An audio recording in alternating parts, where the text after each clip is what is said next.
Le petit jardinier. Le petit jardinier comprenait le langage des fleurs, des oiseaux et des petites bêtes. Qui le comprend encore? Ce que les gens comprennent, c'est le bruit des moteurs et de la télévision. Le chant des oiseaux, le chuchotement des fleurs ne leur disent rien. Le petit jardinier avait un jardin. Ce jardin n'était pas grand. « C'est bien comme ça, » disait le petit jardinier. « Cela me suffit. » Il y avait même un cerisier dans son jardin et un sureau avec un banc dans son ombre. Dans le jardin fleurissaient des églantines, des marguerites, des campanules. Il n'y avait pas de gazon, mais un petit pré plein de trèfles rouges et blancs, des pissenlits et des pâquerettes.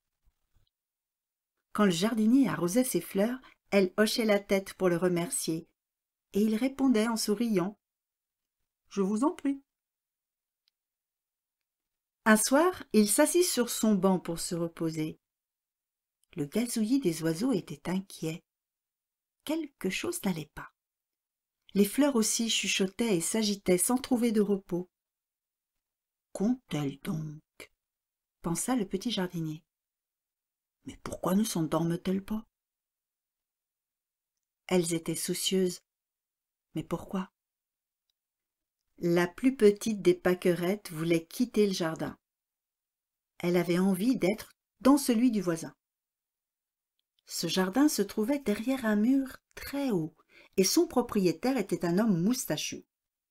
Quelques jours auparavant, alors que le voisin était parti, le petit jardinier s'était risqué à grimper sur le mur pour jeter un regard dans l'autre jardin. Et qu'avait-il vu? Une merveille, des roses somptueuses, de fiers pieds d'alouette et de nobles lys, et des œillets éclatants. Ébloui, il en avait parlé à ses fleurs. Il les aimait telles qu'elles étaient et ne se rendit donc pas compte que cela pourrait les rendre jalouses. Or, depuis, la petite pâquerette voulait partir. « Je veux fleurir avec les roses et les lys, » disait-elle. « Pas ici, parmi les mauvaises herbes. »« Elle nous traite de mauvaises herbes !» soupiraient les fleurs des champs avec tristesse. Le petit jardinier, lui aussi, était désolé de voir que la pâquerette n'était plus heureuse chez lui.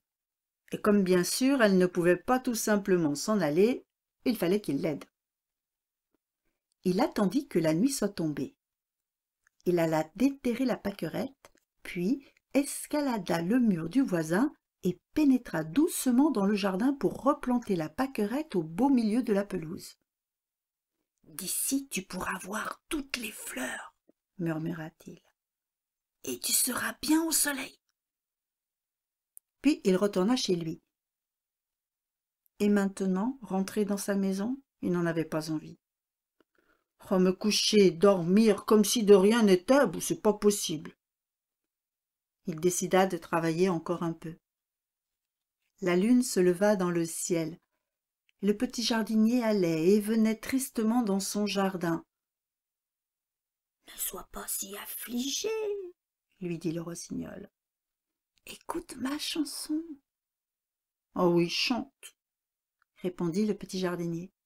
« Et chante bien fort, pour que la pâquerette t'entende. » Alors le rossignol chanta et le petit jardinier finit par s'endormir en l'écoutant.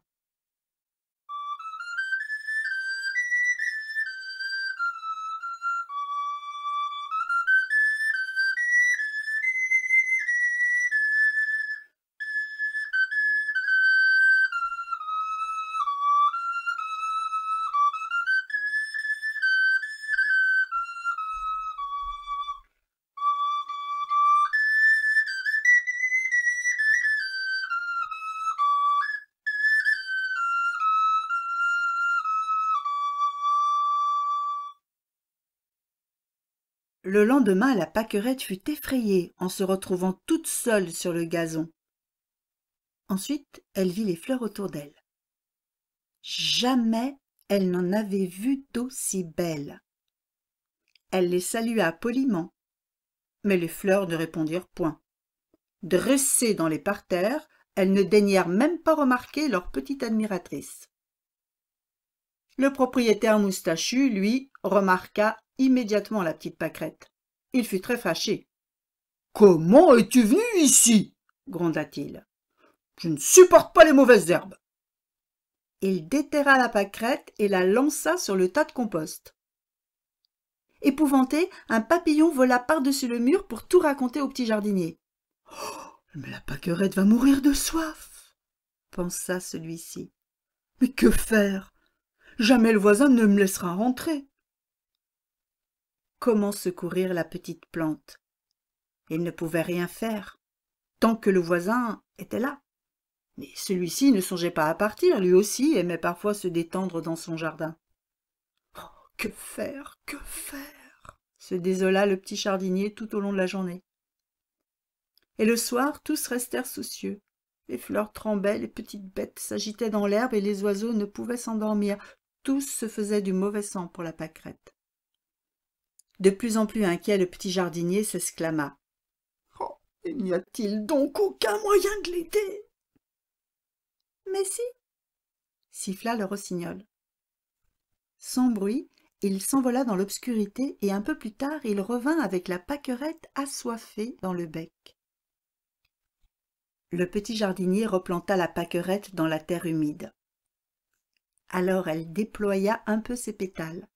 Cela voulait dire « Merci ». « Dors maintenant », dit le jardinier doucement.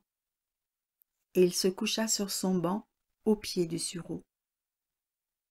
Tous dormaient. Le vent tourna encore un peu dans le jardin et le rossignol chanta sa plus belle berceuse.